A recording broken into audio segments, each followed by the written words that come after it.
Hello, everybody. This is Miss T. Today, I wanted to talk about the seven deadly sins.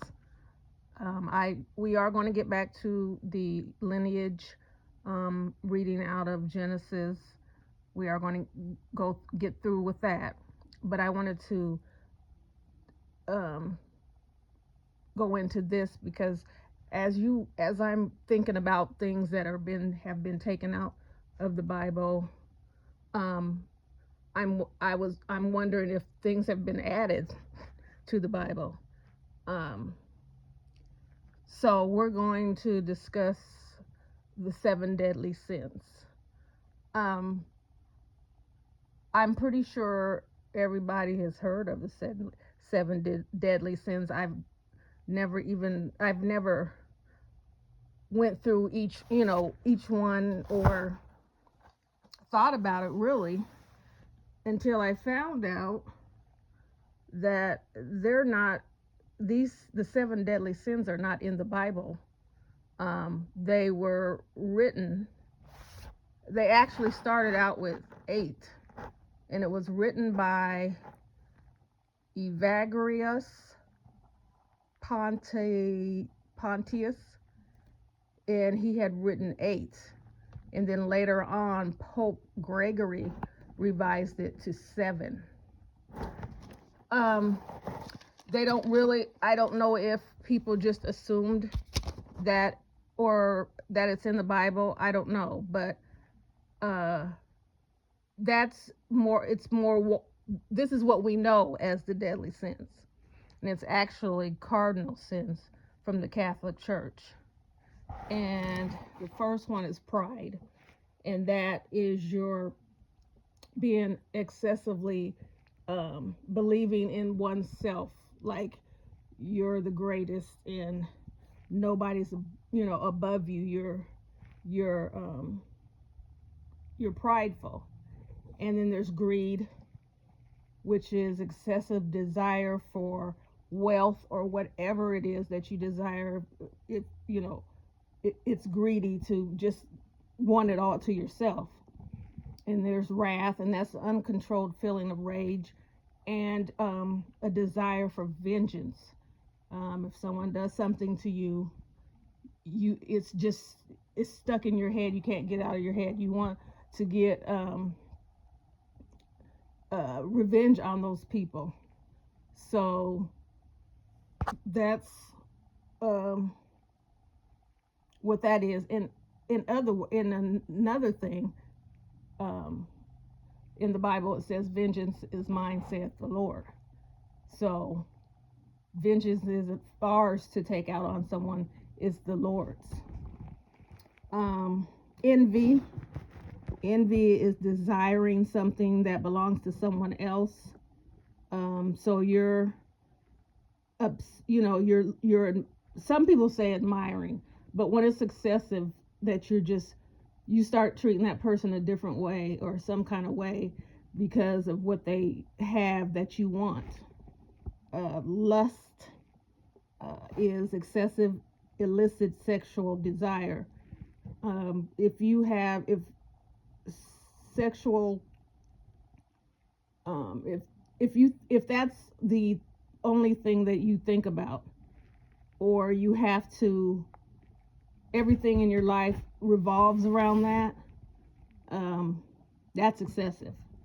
Or if you do things that aren't considered um, like bestiality and all that other stuff, that's illicit sexual desire.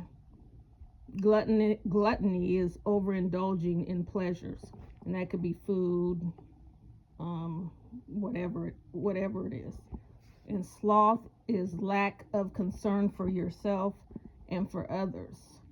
So you don't care about yourself and you don't care about nobody else. So you just walk around in life just being reckless.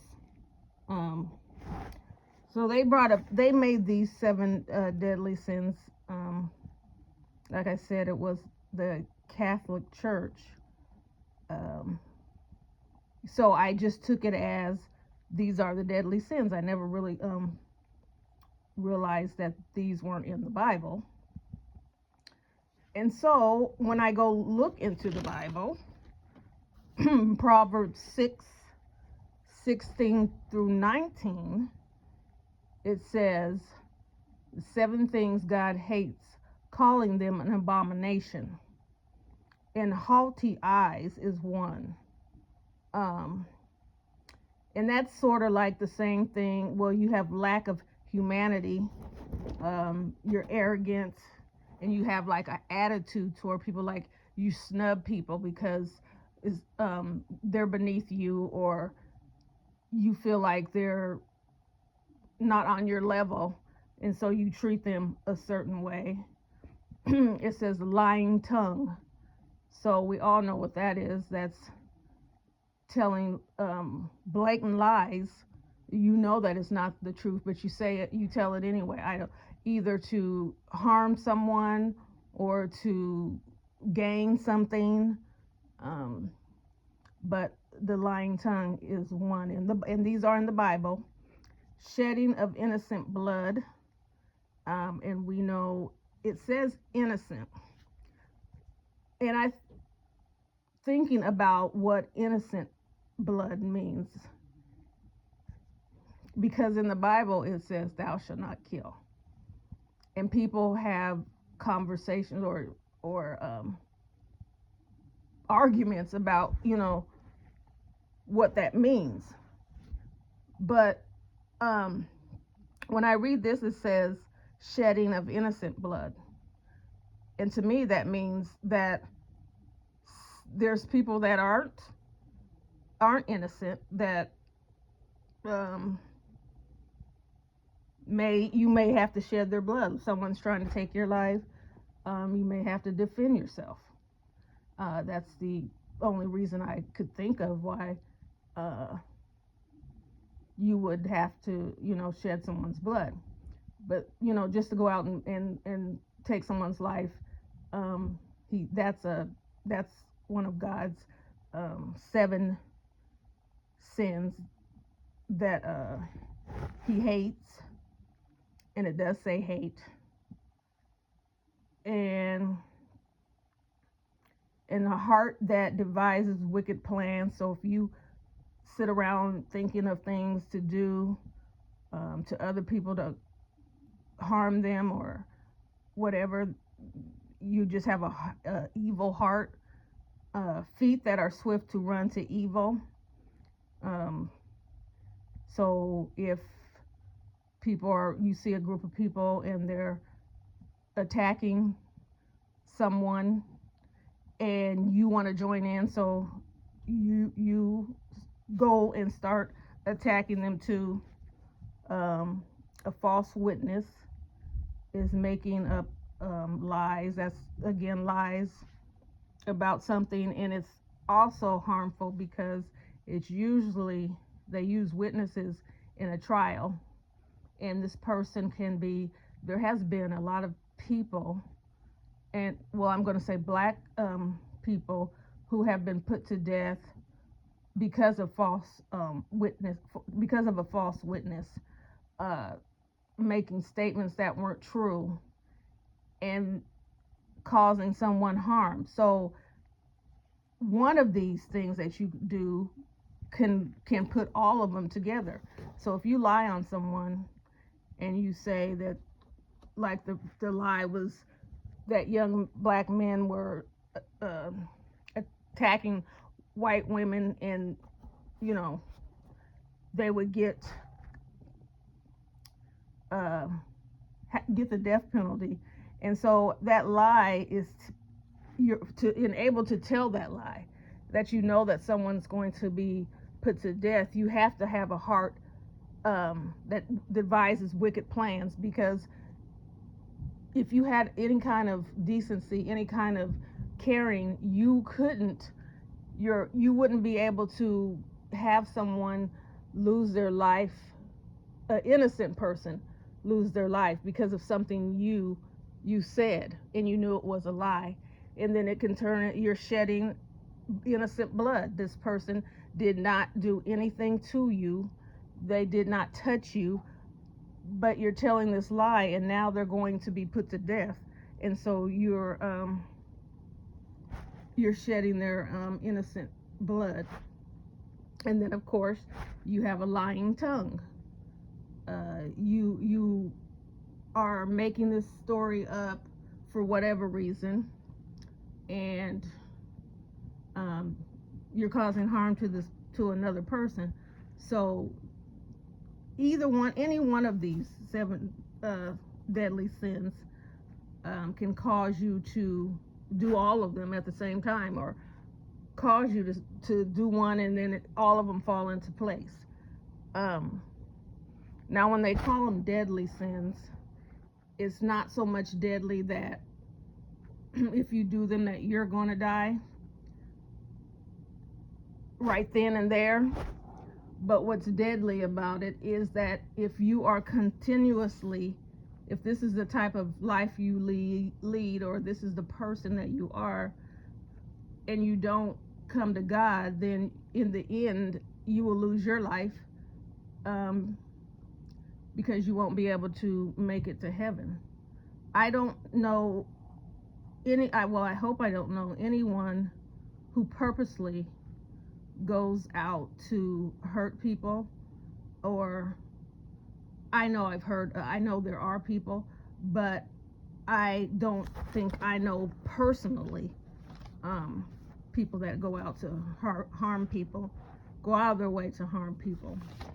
But you have to, keep your eyes out. There's no, you just can't go on what you think a good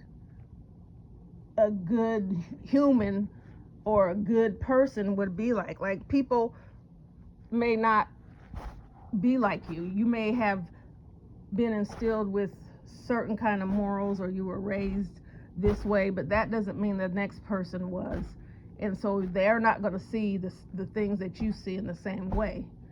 So you can't just take it for granted, like, well, I know they can't do that, can't happen, because they're adults and they're supposed to know better.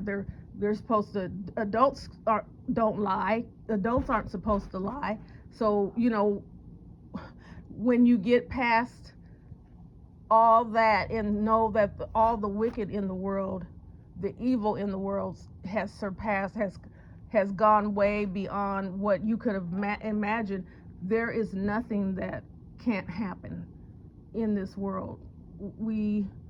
I believe that some of the things that people have seen and witnessed are true. I know that the devil can make himself any creature or anyone that he wants to, and his angels. So if they want to stir up controversy or stir up whatever, they can turn themselves into some kind of being that we see, and then people are debating, are these aliens, and all of that stuff is possible. I, as a child, would think those are just things for a movie. They aren't real, but they are real. When you understand what the world has come to, or what the world is going through, you can believe that anything is possible. That anybody has the ability to do something that to you or to someone else or to themselves, that you wouldn't even think or imagine.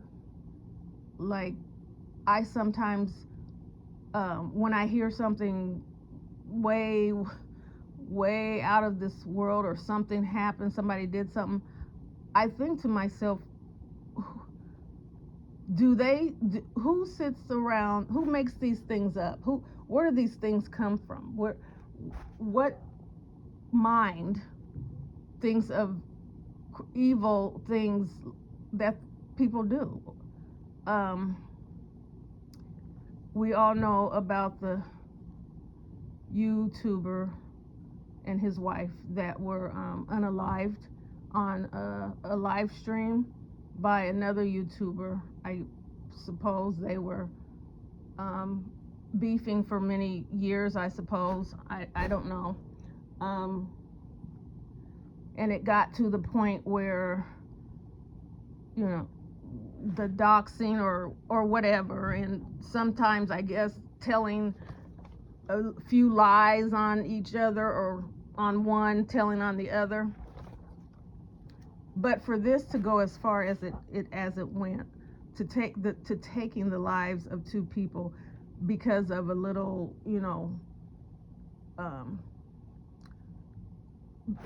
fighting or arguing or whatever on social media, is just crazy to me. I mean,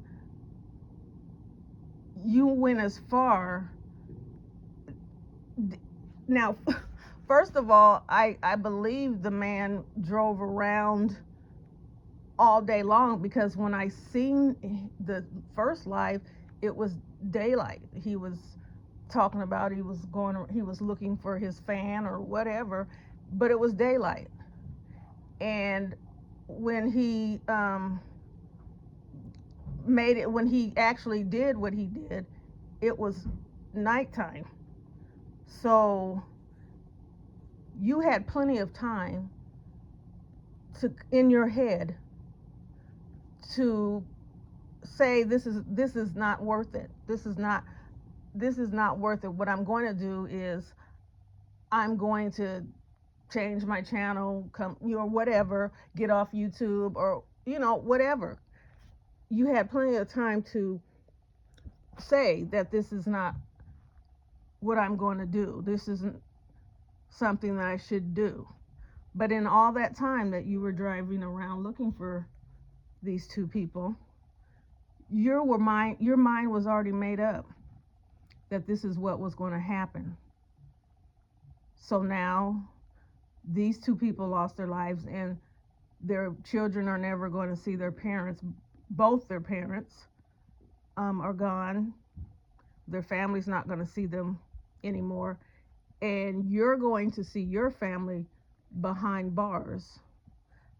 So I know now that you probably sit and think about it, and maybe not.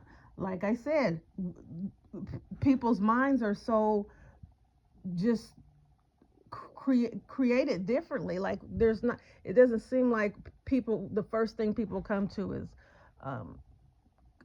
kindness or reconciliation or anything. It's just, I'm gonna hurt you, and before you hurt me, or I don't care what happens to you, or whatever. So he may be sitting in a jail cell thinking, it wasn't worth it, or he wishes he had did something else, or he may be sitting there and smiling, thinking that's exactly what he wanted to do, and that's what he did, and he's happy about it. I pray for the families of the two victims, and for the perpetrator, and his family, because there has to be an issue with him. If you have a little confrontation or whatever, I guess you don't fight anymore. I guess that's not, I would have, at least if you fight, you can live to see another day. But I guess people don't think about that. It's just so, the way people handle things is just permanent. It's so permanent that you take someone's life, you can't take it back. You can't say you're sorry. You're sorry, of course, but it's permanent. They're gone. And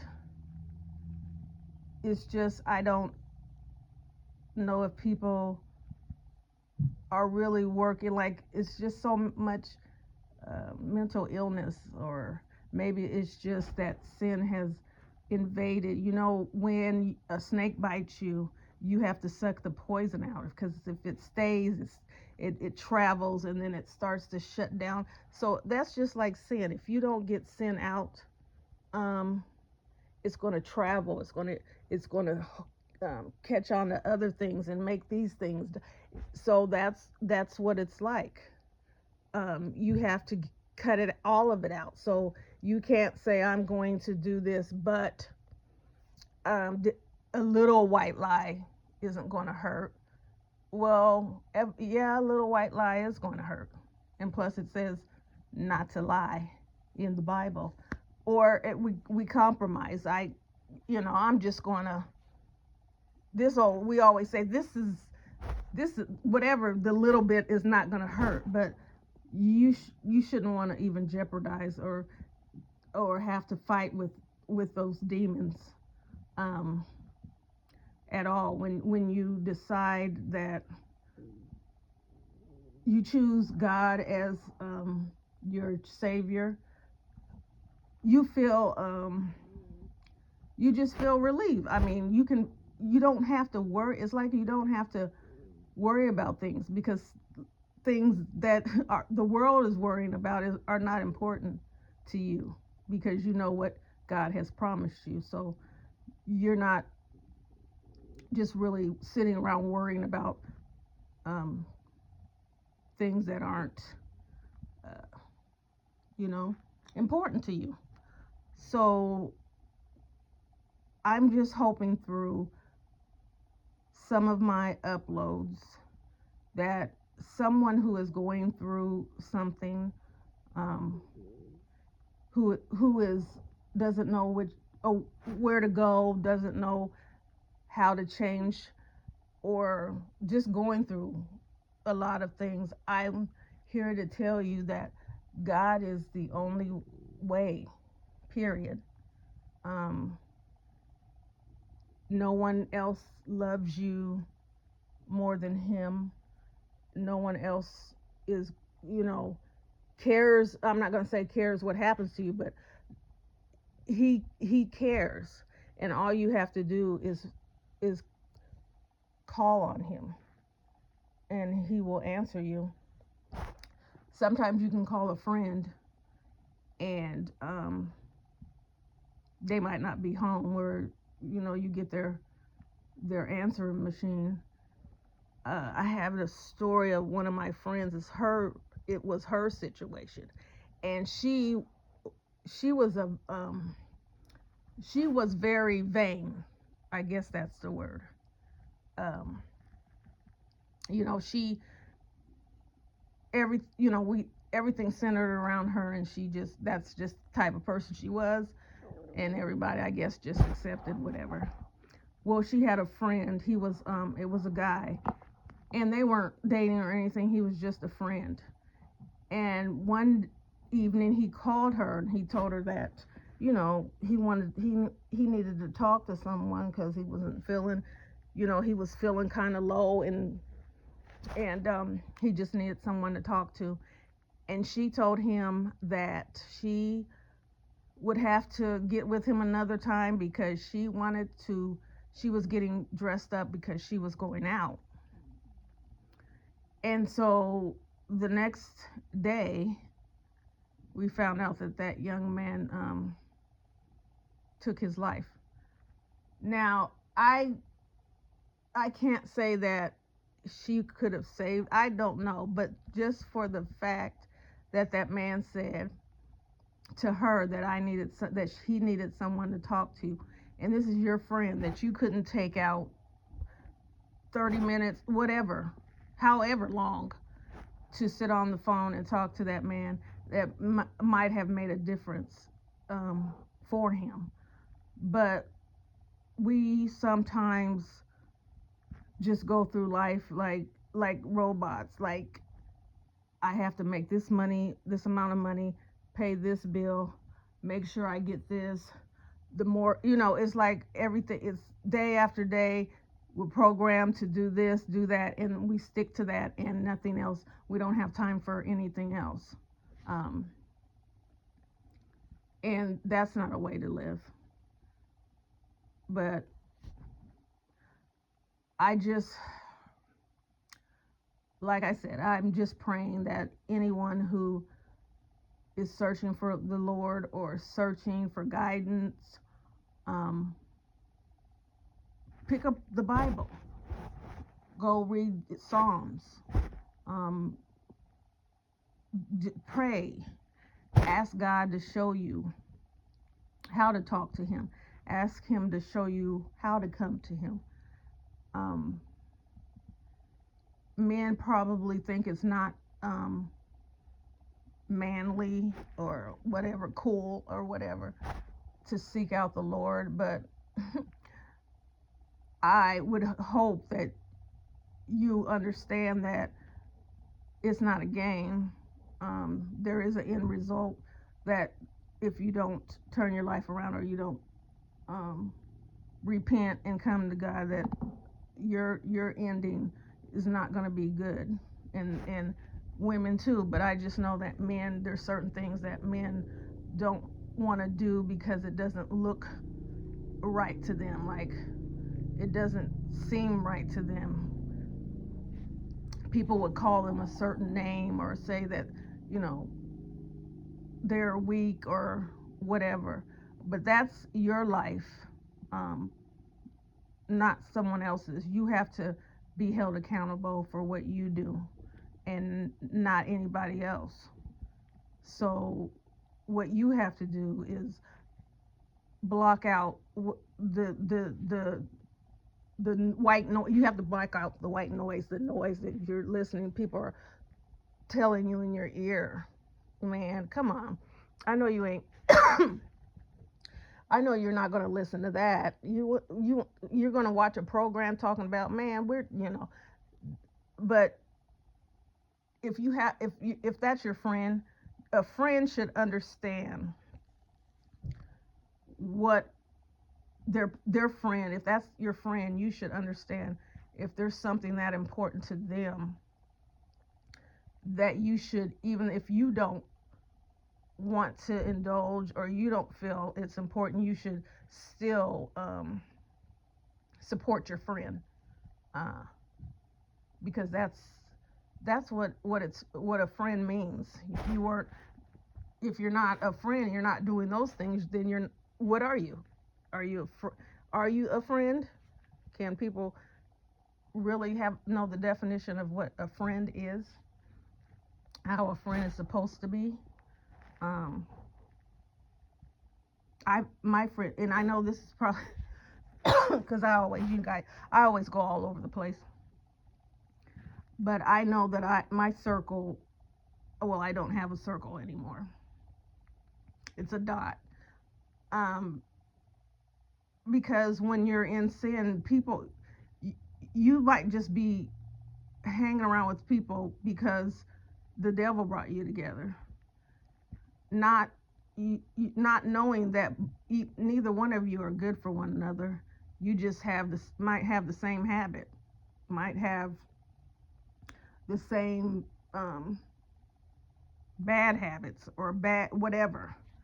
And so when your eyes are opened and you can see clear, then you can get rid of those things that were weighing you down, were bringing you down. So like I said, I don't have a circle. Um, I have associates and I have two best friends, and that's it. That's the way I like it. Um, but I just want to express to all the people that listen to my upload is that you don't have to be alone. You don't have to be depressed. You don't have to be suffering. Um, God knows what you're going through, and He wants you to come to Him. He wants you to be helped, healed. He wants you to be okay. He's still here doing miracles. Um, God has the last say, not a doctor. Um, If you're in an abusive relationship and you're afraid, seek professional help. Um, because when women try to do it on their own, I'm going to leave, it usually doesn't work out.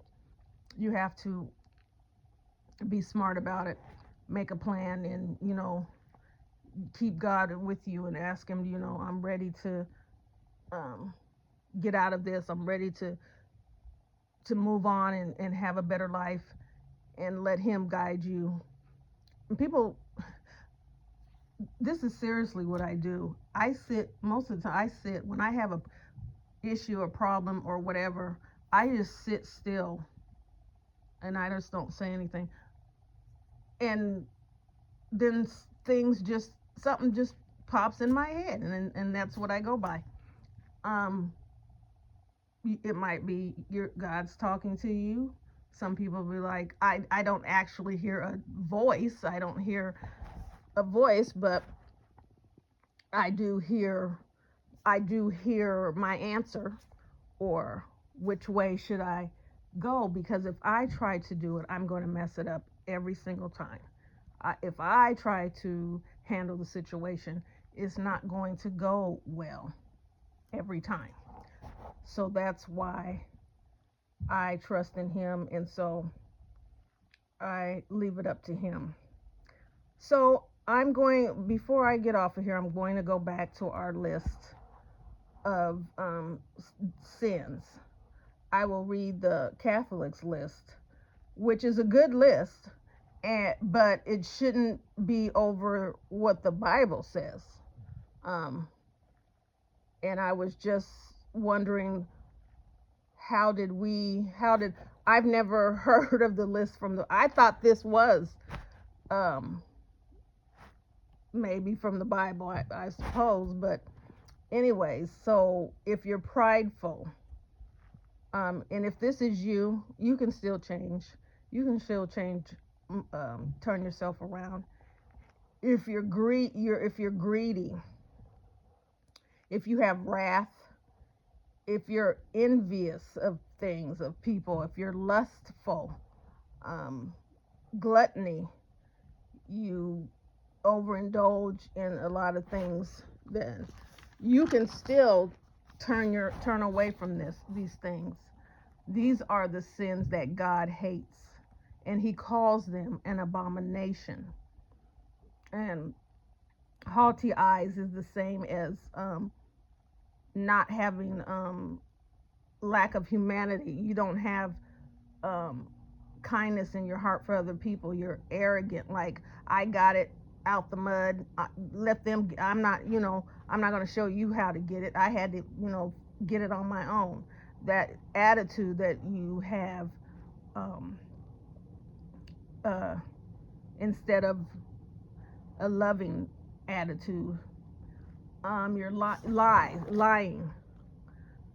A lot of people do that. That's really something that is very dangerous, to tell lies, and shedding of innocent blood, and that would be you go out purposely taking someone's life for no reason, or you went to rob them and you shot them because they moved too quick, or whatever that you did. Taking their life is an abomination. That's what God calls it. A heart that devises wicked plans. Someone who sits around and then they indulge other people, because someone had to be the one to get everyone together and say, let's go rob this liquor store, and you be the lookout and you drive the car, and there was someone who got that together. So if you're a person who is a main person who likes to get stuff done or wants to do wicked things and get people involved, that's an abomination. That your feet are swift to run to evil, and you won't run to help someone. You won't run to hand the homeless man $2, but you'll run to see, and you'll run with your cell phone to take pictures. This is what I never understood. If somebody is being mugged, beat up, or what, why are you filming it? So in case that when they pass away, that you can, the parent or their parents can know what happened actually. I don't under this social media is going to be the death is probably the biggest point of the sin that is going on, that's rampant in the world, and social media is a part of it. And being a false witness, so making false statements, it's just like lying. It's the same thing. You're telling, but in this case, it might be immediately that you have an evil outcome. If you run it and lie and just tell somebody this is what happened, and this person so and so did this to me, and that person goes after that person and does something to them, and now they're not here, you have to be the one who lives with the guilt or the shame or whatever you're going to live with about telling a lie on an innocent person who knew nothing of what you were talking about, who was living their life and minding their own, and now they're gone, and for what? All of us need to pray. If we have any of these things that we are doing, we need to pray, because he said they are abomination and he hates them, but he did not say that he will not forgive you if you do these things. You would have to give them up, repent, and never do them again. And so you still have a chance to make it right. And I guess that's all that I have. Like I said, we will be back into Genesis. We're still reading about the lineage. And I hope everyone's having a great weekend and are being safe. And until next time.